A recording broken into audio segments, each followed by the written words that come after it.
Hey y'all, it's your Missniecytv, and I'm here to do a review for Sistas Season 9, Episode 4. The episode picks up, and the girls are at Karen's house to check on her after she just got out of the hospital, and Danny's the first one to go inside the house, and she sees Pam setting up everything for the babies. Yes, I said babies, because Pam doesn't know that one of the babies passed away. Danny tells Pam that she has to hide all the stuff, and Pam is like, why? And Danny didn't even think to tell her that Karen lost one of the babies. Even though I understand it's not Danny's place to tell, she could have at least said something, just so that it wouldn't be awkward when Karen walked inside the house. So the rest of the girls come in, and they're like, oh my god, what is this? And then Karen comes in, and she's like, oh my god. Then Pam is like, let me see the babies. Karen's like, I can't do this, so she goes into the room, and then Aaron brings the baby, and then we see the baby, and she's so adorable. Miss Lisa's basically like, I appreciate you girls for coming, but since me, Aaron, and Pam are here, Karen will be okay. The girls are like, okay, we're just gonna go say bye. As the girls are on their way to Karen's room, Danny picks up the 2 breast pumps, and she's like, really, 2 breast pumps? You think she has udders or something? Then we see the sign that Pam had put up, and it says, welcome home, Airnation. In Karen's room, the girls help Karen in her bed, and Karen's just staring at the ceiling, and Andy's like, what is it? Karen's like, the last time I was in this room, both of my babies were with me and they were kicking. Now one of my babies is gone. And Sabrina's like, I know, but one day everything will be okay. And Karen's like, no, it won't. I really lost her. The girls tell Karen that they're there to support her, and if she needs anything, that they're only one phone call away. And as the girls are talking to Karen, Miss Lisa barges in, and she's like, I think we should try breastfeeding. Over at Zach and Fatima's, we see Fatima getting ready for work, and Zach comes downstairs, and she's like, good morning. Zach don't say nothing, so she's like, good morning. And she's like, how you doing? Are you okay? This is when Zach tells Fatima to stop trying to fix problems that she knows she can't fix. And Fatima's like, well, I do feel like it's my fault because I was the one that sent you to confront Karen Hudson alone. Fatima's like, you almost got unalived. And what if I got Karen to the hospital quicker? She wouldn't have lost the baby. And Zach is like, it's not your fault, so don't blame yourself. Zach is like, I'm fine. And Fatima's like, you're not fine. You went through all this stuff and you're trying to pretend like you're okay. You're not okay. Zach is like, I'm fine. Zach is like, look, Fatima, you're gonna be late for work. And Fatima's like, well, I thought about staying today and we can go do something, get you out the house. Zach is like, Fatima, I'm fine, I'll be okay. And Fatima's like, if you say so. Then they kiss each other back because Fatima decides that she's going to work anyway. Once Fatima leaves, Zach tries his hardest not to break down, but this is a lot on Zach's mental. He's dealing with so much. And he's trying to be strong for everybody. But there's only so much that a strong person can take before they break down themselves. And I think this might be the moment where Zach actually breaks down and realizes that he's not okay. Back over at Karen's, Karen is in bed laying down, and Miss Lisa's in the room, and she's bonding with the baby, talking to the baby, and telling her how adorable she is. And when she gets older, she's going to call her Lily. Karen turns over and she looks down at her breast, and Miss Lisa's like, your body's already telling you what that means. You're in tune with face needs. Maybe you should try breastfeeding again.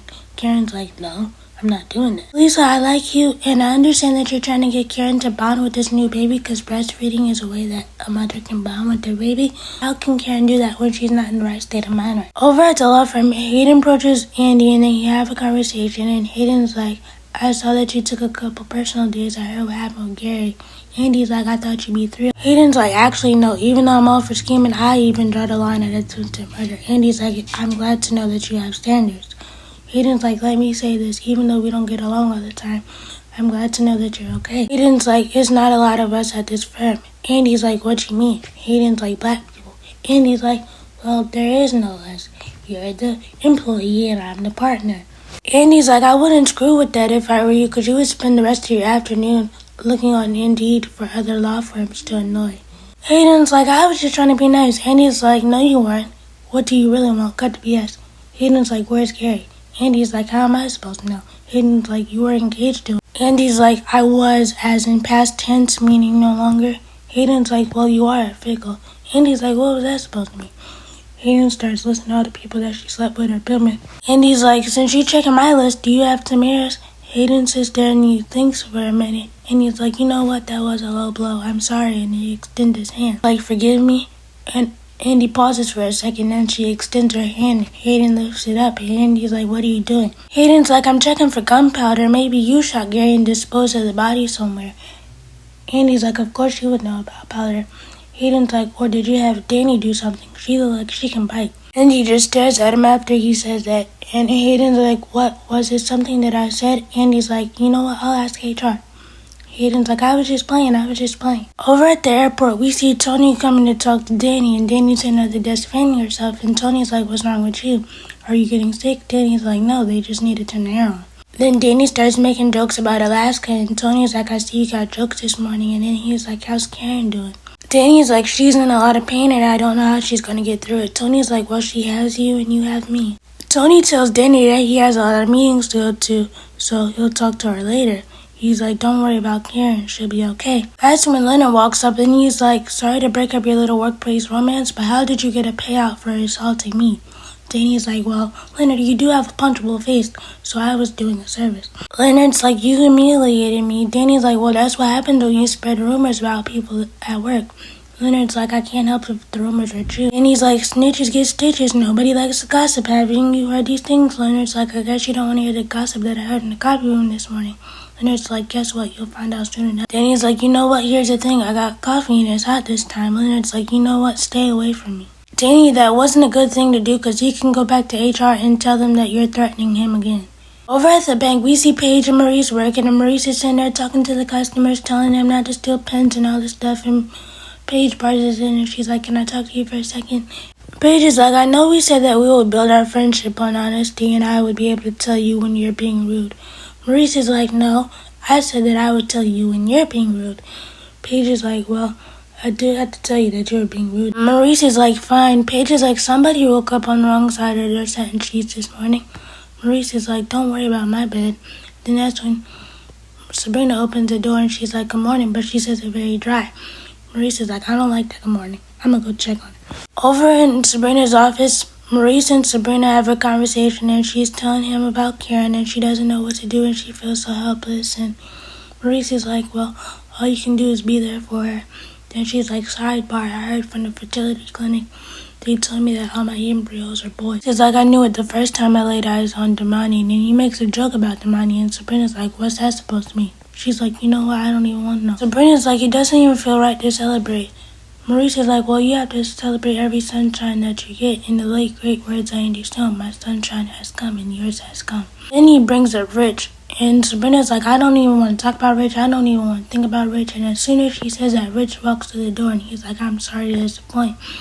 Maurice leaves. He's like, the taser is in the drawer. Sabrina and Rich basically have this argument, and Rich thinks that she slept with Damani. Sabrina's like, I never slept with him. We just got close and Turks and Kate. She's like, how can you get mad at me? But you're the one that slept with Penelope in the juice bar. She's like, I can't even believe that you fell for it. Rich is like, fell for what? Sabrina's like, she's trying to do everything that she can to get back at Rich is like, sorry to break it to you, but everything is not about Andy. Sabrina's like, well, how do you feel? Because she tried to sleep with Robin and that didn't work, so she went to you. Sabrina gets tired of Rich and she's like, you know what, you can leave my office. You're the one that likes to do unsanitary things at your place of business, but you won't be doing it here. Rich is like, you know what, I'm not your man no more, so I can do whatever I want and we got some things to discuss. Sabrina's like, Rich, leave. Rich is like, I'm not leaving. Back over at Zach and Fatima's, Aaron stops over with a box of donuts to check on Zach and he comes in and he and Zach have. Aaron tells Zach about the situation that happened with Pam at Karen's house and her bringing the baby stuff and her not knowing that one of the babies passed away. And Zach is like, so what did you do with the stuff? He's like, I packed it up in my car just to see if you wanted it for you and Fatima's baby. Zach is like, I appreciate the offer, but I can't handle it right now. Aaron's like, well, I'll pack it up in the garage. You could come by if you wanted. We didn't see Fatima tell anybody about this baby. They must have wrote it as if she told him off screen, but why didn't we see the conversation? He asked Zach if he's doing okay. Zach's like, I'm doing as good as I can be. He's like, I'm dealing with a lot. Dealing with the custody of my child, dealing with the loss of my mother, and now the loss of my other child, and me almost being unalived with the situation with Gary is crazy. Aaron's like, I know that we always haven't had the best friendship, but I'm here for you. Even if it's just a talk to get out the house, whatever you need, I'm here. Zach is like, I really appreciate that. And Aaron's like, it's okay to show how you truly feel. You don't have to be strong all the time. It's okay to show that you're not okay. As Aaron's about to leave, he makes another joke about the donuts, and Zach is like, no, you brought these donuts for me, so you can get up and go. Aaron and Zach hug, and I'm like, oh, look at the growth. They really need to lean on each other in this moment. I'm glad that Aaron really extended an olive branch to Zach. Aaron leaves and Zach starts to break down and he's like, I'm not okay. And I'm like, Zach, you really need to talk to Dr. Reed immediately because I don't want you to go down a path of destruction. Back over at the law firm, we see Fatima going into Andy's office to check on her and bring her some coffee. She's like, Andy, I'm here to check on you. Andy's like, I should be asking you that. How are you going to... Once again, I wish we would have seen Fatima tell everybody that she's pregnant, but okay. She's like, we're good, but I'm worried about Zach, though. He won't even talk to me. He rushed me out the door this morning to come to work. Andy's like, why would he do that? Fatima's like, well, I have been a little pushy. And Andy's like, well, you know what? He's grieving right now, so give him a little time. Fatima's like, talking to him is like pulling teeth. Andy starts to break down a little bit, and Fatima's like, are you okay? Andy's like, I'm okay. Fatima's like, you're not okay. Andy's like, well, I'm happy that Faith is here and she's safe and she's sound, but I also feel anguish for forever. And if I feel this way, I can only imagine how Karen... Fatima's like, I understand that you have a big heart, but it's time to let your feelings show too. I understand that you're trying to be strong for everybody else, but you haven't even mentioned the stuff that you went through with Hudson and Jasmine. Andy's like, I can't even sleep at night. All I hear is gunshots in my head and it's so loud, and I thought that he was going to turn the gun on me after he shot Jasmine. I realized that he was going to shoot Gary first, then he was going to shoot me. And all I could think was, is this my life? Is this my contribution to the world? Fatima's like, no, Andy, I understand that you're trying to be strong for everybody else, but you need to take time and explore your emotions too, because if you keep them inside, it's not going to do you any good. It's only going to come to the surface and blow up. Back over at Karen's, we see Miss Lisa talking to Aaron and Pam, and Aaron's holding the baby, and Miss Lisa's made Karen some soup, and she's like, she needs to eat something, and she needs to walk around a little bit, because if she doesn't, the doctor said that she'll get blood clot. Aaron's like, when I went in there, she was in there sleeping. I think we should let her sleep. Pam is like, I agree with Aaron. So they go into Karen's room. They try to get her to eat the soup. Karen's like, I'm not eating it. It makes me feel nauseous, the smell of it. And Karen's like, all I want to do is sleep, so I don't have to feel this feeling anymore. Karen lashes out on Miss Lisa, and Miss Lisa's like, I understand that you're hurting and all, but I'm still your mother, and you will not disrespect me like that. And Pam is like, don't poke the bear. Miss Lisa's like, no, I didn't raise my daughter to disrespect me. Karen's like, I feel lost and nobody can help me. And I don't want to walk around and pretend like my baby's not here and y'all acting like she ain't gone. Like, I'm not doing it. I don't want to walk around. I don't want to eat. I don't want to talk to nobody. I don't want to be around Karen's people. Like, the only time I feel peace is when I'm asleep. Well, Miss Lisa's like, well, I'll keep an eye on the shop and keep the house in order. You just get your rest. Back over at the law firm, Andy gets a call from Dr. Vaughn, and Dr. Vaughn's basically like, I'm calling because I wanted to check on Miss Mott, but she's not answering. Andy's like, she's adjusted. Dr. Vaughn is like, I really admire the way that you stood up for Karen, because people that normally come to the hospital don't have friends that advocate for them in the way that you did, especially the ones that go see Dr. Cruz. Andy's like, what's that supposed to mean? Dr. Vaughn is like, this is not Dr. Cruz's first time doing something like this. Andy's like, what do you mean? He's been negligent before? Dr. Vaughn is like, I'm not supposed to say, but Andy's like, come on, we're friends, right? Just tell me. Dr. Vaughn is like, yeah, he's done something like this before. Andy's like, well, how is he still able to practice medicine?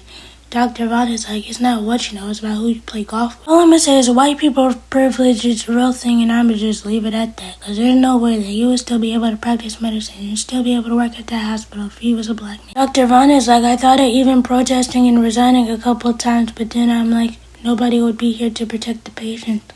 Andy's like, that's very noble of you. Dr. Vaughn is like, I guess we're both out here trying to save the world. Andy's like, well, I think I can do a little more. But my thing is, they were trying to allude to the fact that Dr. Vaughn and Andy been talking to each other on the side. And I hope that Andy doesn't start dating this. Over at the airport, Tony comes to talk to Danny about the whole move to Alaska. And he's like, I know that you don't like long distance and it would be impossible. And Danny's like, so you're breaking up with me? Tony's like, no. He's like, there's nothing more important to me than our relationship. He's like, so I took your advice, and then he kisses her. And Danny's like, wait a minute, we're not supposed to do PDA at the job. Tony's like, it won't matter anymore. Danny's like, what do you mean? So he passes her this letter, and the letter is basically telling her that he quit the job and he don't work there no more. And the look on Danny's face is like, she's not happy at all. Back over at the bank, we see Maurice standing against Sabrina's office door, and he's listening to Sabrina and Rich argue. And that's when Paige walks up, and she's like, what is this? They have a couple bits of funny banter. She says something smart. Maurice's like, I told you about that, so I advise you to just be quiet. That's when Penelope walks in and she's like, I'm here to see Sabrina. Maurice is like, what are you here for? Aren't you the one that slept with Rich? Penelope's like, yeah, it's me in the flesh. Maurice is like, do you have a death wish or something? He's like, you know what, I can take care of myself. Maurice says something smart to her again. Penelope's like, where's Sabrina? She's like, oh, I found her then. Maurice tells Paige, I suggest you find the nearest first aid kit, because if somebody's getting beat up, it's definitely going to be Penelope. Penelope, did you follow Rich there? Because why do you even know where Sabrina works, and why do you have the audacity to show up? I really hope Sabrina cusses the both of them out. Let me know what you guys think about this episode. Please be sure to like, comment, subscribe, turn your bell notifications. Bye.